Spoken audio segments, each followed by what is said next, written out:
This is my top 16 Android 16 deck profile. I got 15th at PPG's Tcgcon event this last weekend.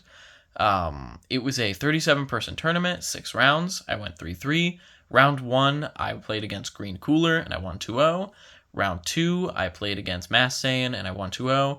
Round 3, I played against Yellow-Green Hand Destruction Jiren, and I lost 0-2.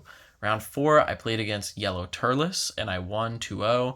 Round 5, I played against Trunks Jita, and I lost 0-2. And then round 6, I played against Red GT, and I lost 0-2. So, if you don't know what Android 16 does, he negates the energy exhaust skill of your Android 16s with a rival on both sides. When he swings on the front, you discard an Android and you draw 2 cards. And then when you are either at 4 life or you and your opponent have a combined 5 or more energy, you can awaken, you draw 1, untap 1, go to 5. On the back, no! On the back, he still negates energy exhaust, but now you can activate your rivals from your energy. He does not draw anymore. And once per turn, whenever you play an android that is blue from your energy, you get to put the top card of your deck into your energy in rest mode. That's only once per turn, though, unlike Gamma, so that sucks. But he does have an ability where once per turn during a battle, you're able to combo with a blue-green droid from your drop. So that helps you turn on your rivals. And you want to make sure that you can rival every turn after you awaken. So that's why we play 4 Stalwart Defender, 4 Limiter Disengaged, 4 Steadfast Comeback, and 4 Steadfast Ally. I see people running like 2 of this, 2 of this, 3 of this, and I think that you need all of them to really make the deck function. Next set with that Checkland Android 18 that is also a searcher for free. That might change, but right now I think you have to run all of them. This one is a 5-drop, costs 1 blue to a rival. When you rival him, you can either KO one of your opponent's cards, costs 4 less, or you get to search your deck for the Ramper, which we will show in a minute. This one is either a blue or a green to a rival, which is actually really good if you accidentally ramp into a Zamasu or something. It has blocker and revive. Revive is sometimes it can be really good. Most of the time it is not, because people can just warp it if they're playing black, or like minus it if they're playing red. But if they're playing yellow or also green, usually it's pretty useful. So he's actually a free combo from your hand, as long as you have multicolor energy, which you always will. So that's really useful to facilitate a rival if you've already used your skill that turn, or if it's before you've awakened. So he's just a blocker that untaps at the end of the turn. But his really good ability is to activate battle. You KO him, and then you rip a marker off an opponent's unison. When you rip a marker off a unison, it gets rid of any skills that it gained. So you can get rid of double strike or triple strike, or you could get rid of something like triple attack. So it will still untap from that first attack, but it won't get another one to untap after that. And he's really good against yellow because you can play him first into Poutine or the Trunks and Trunks Jita. He'll come in tapped, and at the end of the turn, he untaps anyways. So that's why you should really play for him, especially right now where yellow is very good. Android 16 Steadfast Comeback. So this is a blue and a green. It's 6-drop, dual attack, blocker with revenge. When you play him, your opponent discards a card. They also discard a card if you combo with him. You can also put a 1-drop droid from your deck into your drop area. You don't do that in this deck. I don't think I've ever seen anyone do that in any deck, actually. But what's really good about him is you pressure 20k, and then he has revenge. So if he blocks something, even with barrier, it'll just die. So that's a really good threat to have on board for if they have some sort of big boss monster that you can just be like, get rid of it. This is Android 16 Steadfast Ally. He's the finisher, or more like the facilitator for the finisher in the deck. He's blue, blue, green, green to a rival. He has double strike. When he swings, your opponent discards a card. But what's most important is when you play him, you search your deck for an Android 21 with a cost of 5 or less, add it to your hand, and then you play it from your hand. So that allows you to play one of the other cards in this deck that I'll show in a second. It is very, very important. So I would say you have to max out on all these, at least right now. Once Zenkai's out, that will really determine. I think that this deck, because of its innate ability to combo, is strong in Zenkai, but we'll have to see. It can't run the new Harudagarn because of this. Energy Amplification. So this is what he grabs. You know what this card does if you played androids. You pay 2. If you have multicolor energy, top card of your deck goes into your energy and rest mode. It's a self-awakener because once you guys are at 5, you can awaken, and it helps you ramp to play Boo Unison faster, which is very good. I play 2 of Android 18 Speedy Substitution. I used to play more. I ended up cutting a couple just to make room for better cards, but she's an android, so you can pitch her. She has some good abilities. When you play her, you look at the top 5 cards, you add any blue android to your hand, so that's pretty much everything in your deck.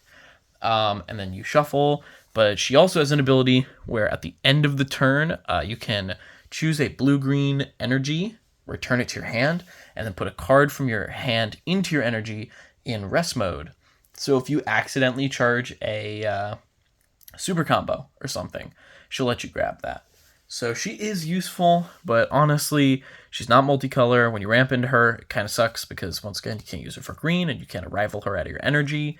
So she's just a 2 of, and she'll probably still be in the deck, but that new Android 18 Searcher is just so much better that it makes this one a lot less useful. I play 3 Android 21, A Bad Omen.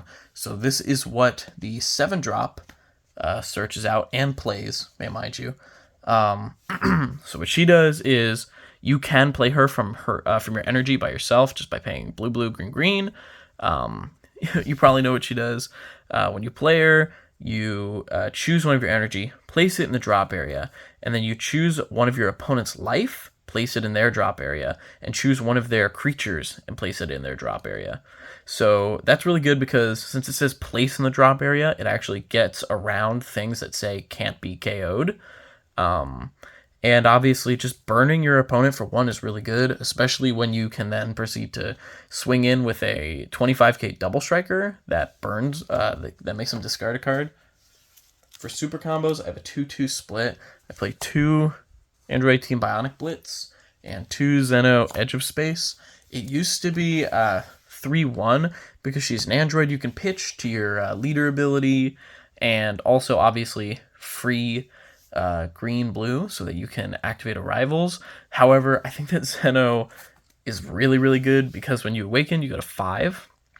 And he activates at 5. He's always a 10k, just like Android 18, which is really important in this deck because you have so many 110ks that without your free combo, it can get really expensive if you're tapped out. So always having your super combos be able to be defensive is really strong. But what he does is when you combo with him, you choose a card in your energy, add it to your hand, and then put a card from your hand into your energy. It does not have to be in rest mode.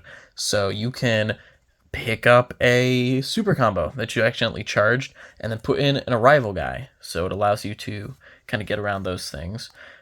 She is, when you combo with her, your opponent chooses a card from their hand and places it at the bottom of their deck. So just more hand destruction, and obviously facilitates arrivals. Play 2 Fuzamasu, Deity's Wrath. This card is when you swing, your opponent has to discard a card. Indestructible, so it pretty much lives against everything except for red. You can play it by, if you have 3 more energy, you pay 1 mana, you kill something green with a cost of, so it can be multiple cards, but you kill cards that are green with a cost of 5, a total cost of 5, and at least 5k power. So he's a green card with a cost of 5. He's a green card with a cost of 5. She's a green card with a cost of 5. A lot of cards allow you to play Zamasu. I was playing 3. I cut him down to 2 just because in the yellow matchup, he's not the best. Against U7, they just can instantly remove him by minusing him, but he's still a very, very good threat, and we play a 3rd in the side for blue, but he is a staple of this deck. I play 2 copies of Kusu, Angel of Universe 10. She's a counterplay. You pay 1 blue and 1 green. She's 15k, which is really good. When you play her, you choose one of your opponent's battle cards with a cost of 6 or less, place it at the bottom of their deck, and then your opponent chooses 1 card from their hand and places it at the bottom of their deck. And if you combo with her, your opponent chooses 1 card from their hand and places it at the bottom of their deck. So she is very, very useful, very strong against certain decks. If they play something that doesn't have barrier, you get to hit it even if it has deflect because it's not in the counterplay effect. So it's also a little bit of hand destruction, so that's really good in the blue matchup. Play 2 God Sealing Trunks. You know what it does. Counterplay, bounce it back to hand. If it doesn't have deflect, it hits anything. Free with a unison. A lot of things have deflect now.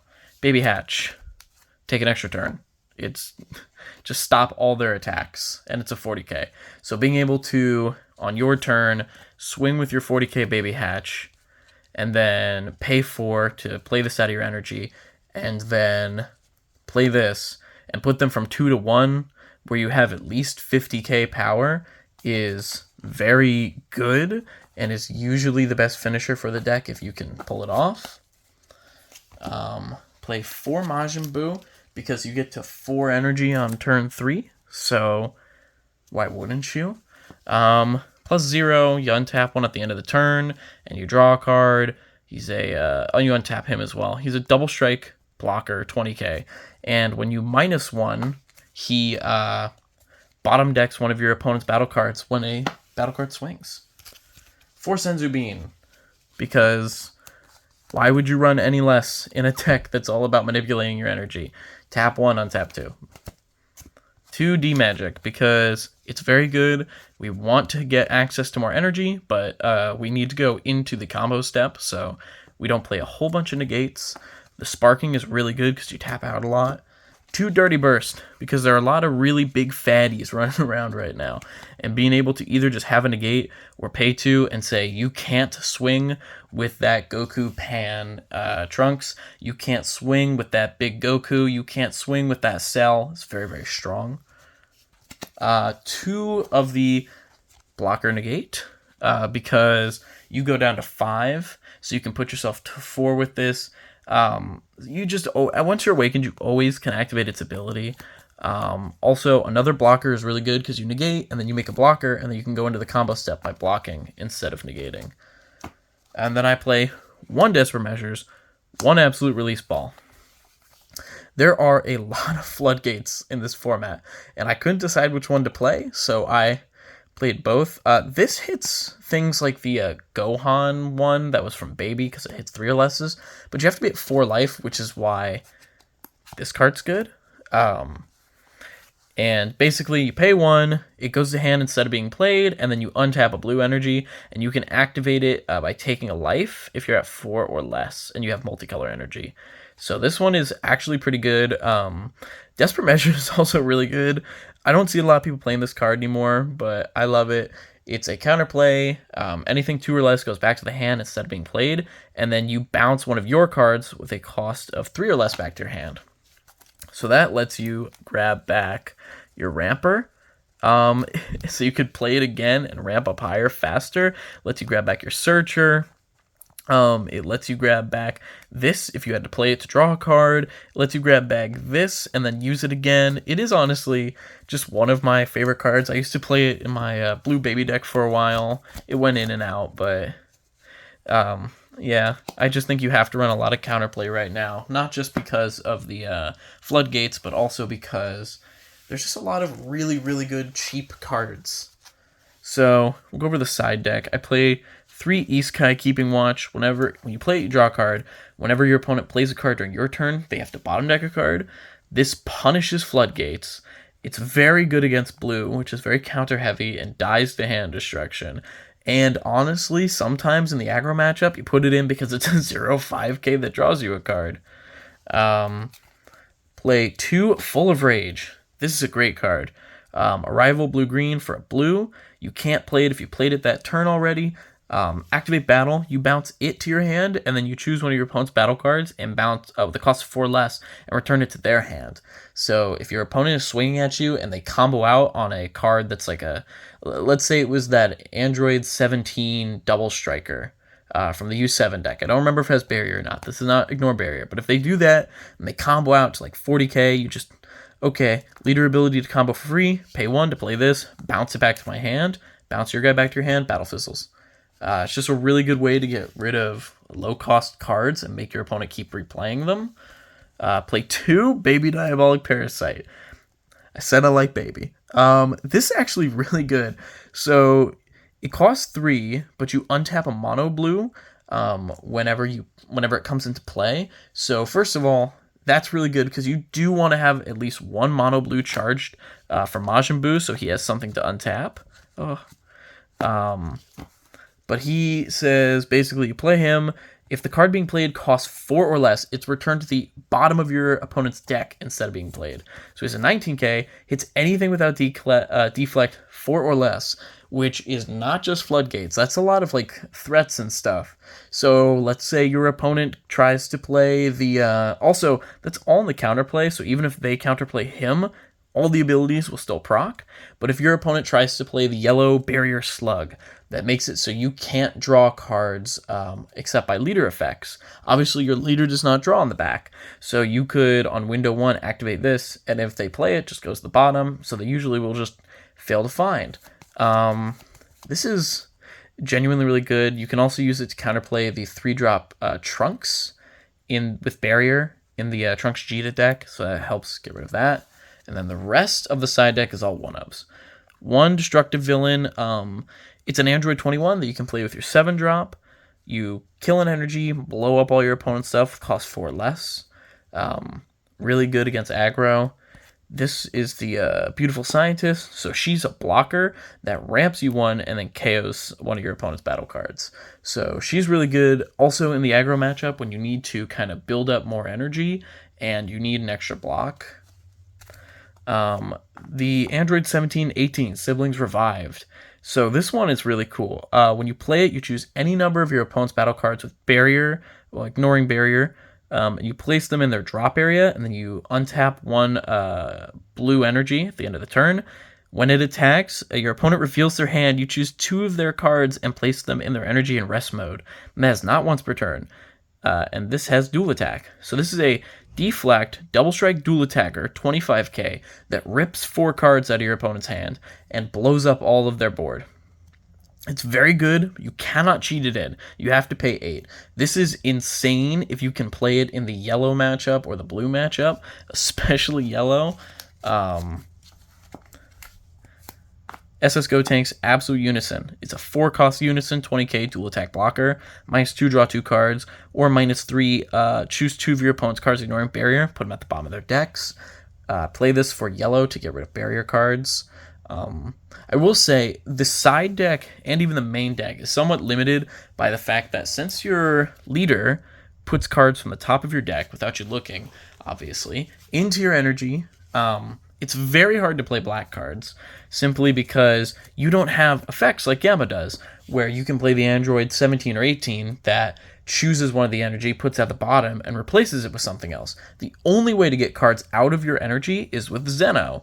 And also, since you're playing a lot of Arrival, there is a lot of specified cost, meaning you really can't afford to have off-color cards. So you can't really run things like Champa. You can't really run any black cards that are either utilities in the side or Overwhelm in the main. So that is a problem that this deck has. Just in case you're wondering why the side deck is... Also, you can't play 30Ks because of the ramper, so it also hinders some of the better blue ramp cards that you could play. Play Sun Gohan and Piccolo, skill sharpened. You pay 1 blue. If your lead card's blue-green, you pitch it. You choose 2 of your opponent's battle cards with cost 3 or less and put them at the bottom of your opponent's deck. Does not ignore barrier, but for aggressive decks, being able to pay 1, put 2 15Ks on the bottom of their deck is pretty good. And if you're in a slower matchup and you don't end up doing that, you can pay 6 and get a double strike triple attacker. I've never done that, but you could. an extra Zamasu Deity's Wrath, an extra Kusu, and a Mafaba, simply because I had an extra spot on the side, and there are a lot of very big boss monsters. This gets around Barrier, and it basically just makes the card not exist for 2 turns, so I really like it, and considering the fact a lot of times you'll pass the turn with quite a few energy standing up because you want to play things during your opponent's turn, I think that it's a pretty spicy card. So yeah, that was my list. A lot I think is going to change when Zenkai comes out. I still think that this deck will do pretty well into Zenkai. I still have to test a lot with it. I'm looking forward to some of the other blue decks, like the Goku reboot. I think that SS4 is going to be really fun next set. Obviously, Gamma is good. I'm really excited to try Hirudegarn with the new Hirudegarn card. But yeah, as it goes for aggressive ramp decks, I'm going to keep working on this, and I'm going to try out that Goku deck soon as well. So yeah, thank you guys for watching. I'm gonna try and upload more, make more deck profiles with the people at my local, my locals, my friends, people on the team and whatnot. So really appreciate you watching. The deck list is in the description as well. And goodbye.